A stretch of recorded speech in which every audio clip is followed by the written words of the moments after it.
Hello there, welcome back to the Seahorse series. Today, we'll continue with the detailing.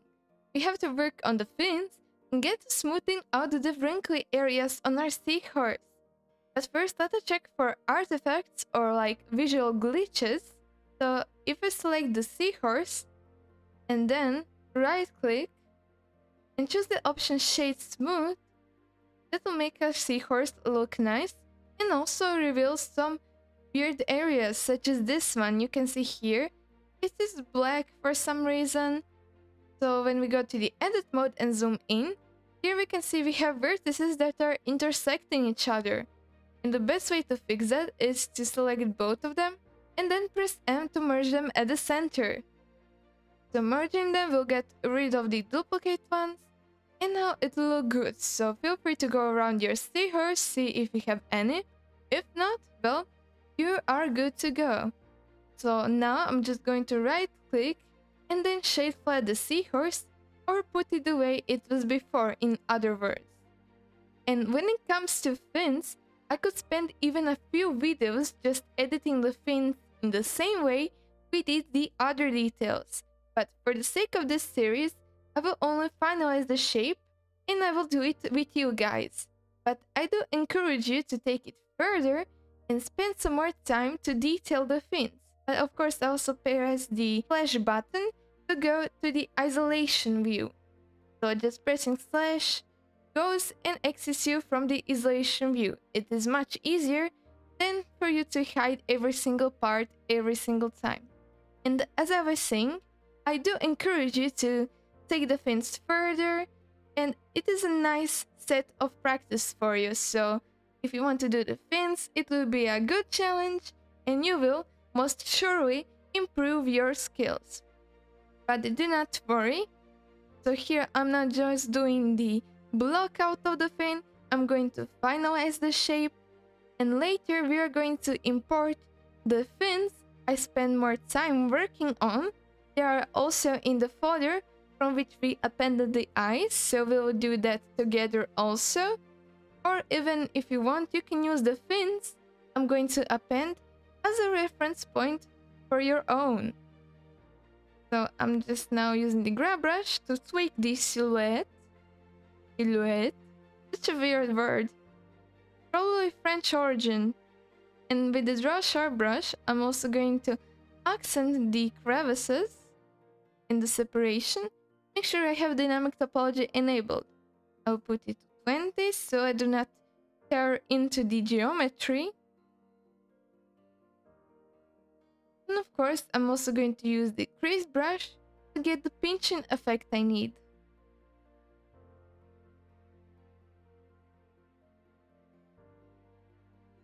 Honestly, this is the hardest part, getting the shape right, getting the initial creases. So you'll be able to do detailing without any hesitation, and it will be fun. For sure it will.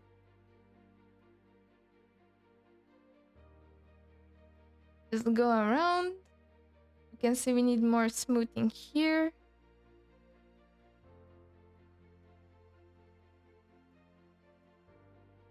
I'm also inflating some parts to make it a bit more even. With a crease brush, make sure you do not smooth it like this.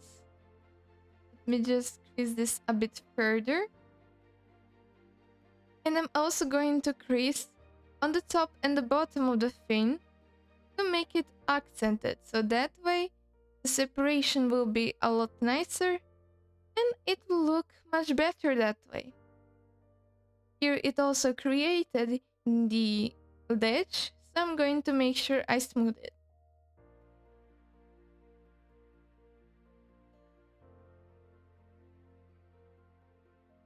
And of course, if you're having some trouble with the smoothing, so you smooth it out, but it is still not this smooth or flat as you want it, feel free to use the lower resolution of dynamic topology. And yes, here we have the viewport shading matcap. If we want, you can change the colors. For example, this one is much nicer for the eyes. When I mean the white one can be a bit too bright at the time, so feel free to select any one of those that makes it easier for you to visualize. I'm just not going to stick with the white one as we did before. Take this shape, but it is good to know that you have different options. And this is a bit how I did last fin, or the fin we are going to append now. Go to the file, append, and make sure you find the folder that is called Seahorse Ice Blend file. Wow, what a set of words! You want to go to the object, and of course you only want to append the Seahorse side fins detail. Pretty self-explanatory. And of course I adjust them to fit my Seahorse perfectly, but of course first we want to make sure it mirrors our Seahorse, so you will need to do that also. Go to the modifiers tab, click the pipette, and make sure it mirrors the Seahorse's body. And if you want to move fins, do not do it in edit mode. You can see it stretches. I will not explain why, it is because the origin point, but you can just go and position it in the object mode. It should be fine. And now, onto the smoothing of the Seahorse. So giving some makeup, blush, or like the foundation. I'm not good at makeup myself, barely know the terms. With the smooth brush, we're going to smooth our Seahorse. But you know what I know? At least I know Blender. And you can see here we have a sort of a crease that won't go away, that is visible here when I switch the matte cap. It is because we lack geometry in that area, so let us use our simplify brush and make sure to raise up the resolution a bit. I will enable wireframe so we can see it much better. I will go over the Seahorse and literally paint the areas with more detail. But keep in mind, the more vertices you add, the more leggier it will be. But Blender can handle up to like 12, 14 million vertices even, so it should be fine. And those that say that Blender cannot handle like large quantities of polygons or cannot do realistic stuff, they are wrong. You can absolutely do realistic portraits in Blender, and also literally do anything you need. Now when we smooth, this is a much more desired result.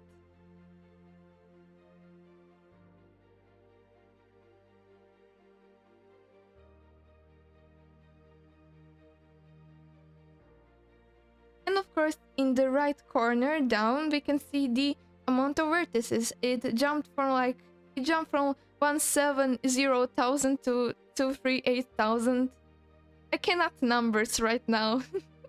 The heat is getting to me. But yes, just keep in mind the vertex count increased.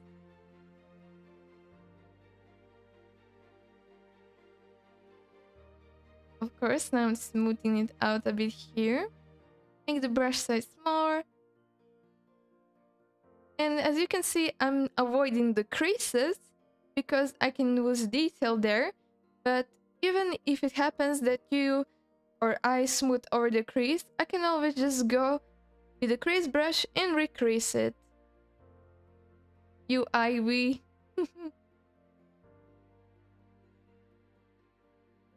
Okay, this part here. And it is looking already so much better.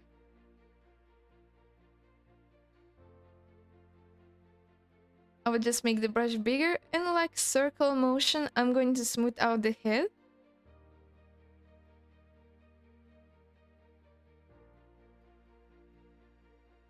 Also the snout a bit.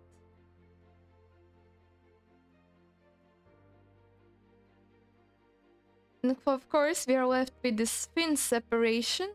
But first I want to take care of this fin separation. The one with his wings. Or like his little fin arms. And I'm going to use the fill brush to fill in the hole. And fill brush is pretty interesting. Sort of like flattens and fills at the same time. And it is not as strong as the inflate brush for filling. So using the fill brush and the inflate brush as a combination gives you the result you really want. You can see now I'm inflating it and smoothing it. I'm slowly filling it up. That way I will not have some unwanted bumps or like abnormalities.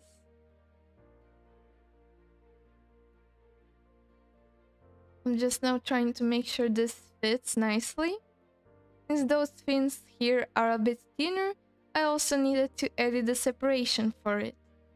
Okay, back here I can also fill it in with the inflate brush. And here it is. Pretty cute looking. And now let us also smooth the separation between the body and the back fins. And we should have no problem since our geometry is high enough. Now this looks much more natural. Love it. And just look how far we have come. So we started from like random shapes, making some like weird connections. Everything was separated. And here we have the seahorse.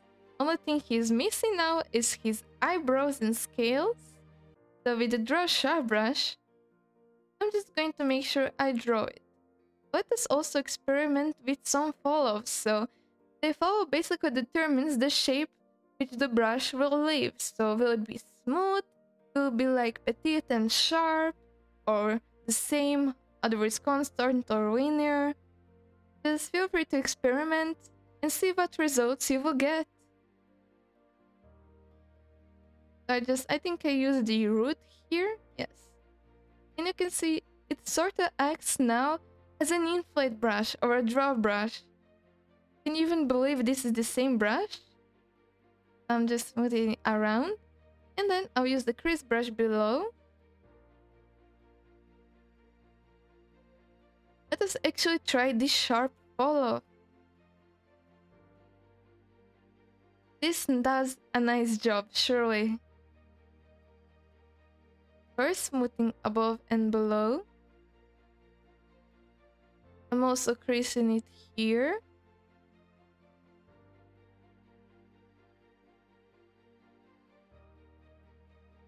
I think I'll also use the pinch brush. Make it sharper.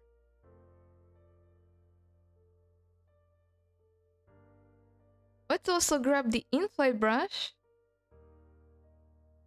Oh yes, this is starting to look the way I want it.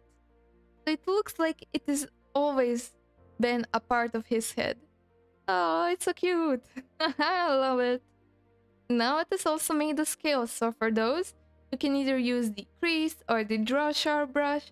It's based on the preference. I will use the crease brush to get the pinching effect right away.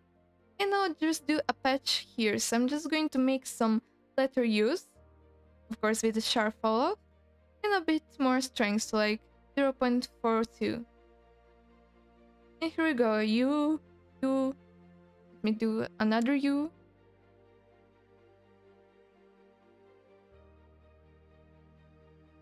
And then let me use the pinch brush. And do not worry, you can never pinch too much. Pinch brush also helps you refine the shape you did. Here it is. It looks a bit flat though. With the inflate brush, I will just make a pass here.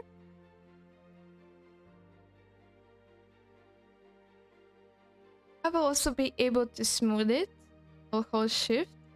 And this looks so much better, so similar to eyebrows, it's like it always has been there. Let's also do another patch down here. So nothing much, more letter U's.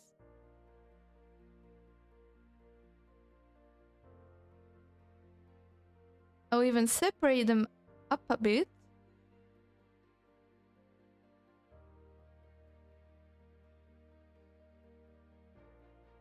Then with the pinch brush, let me do the same thing I did before.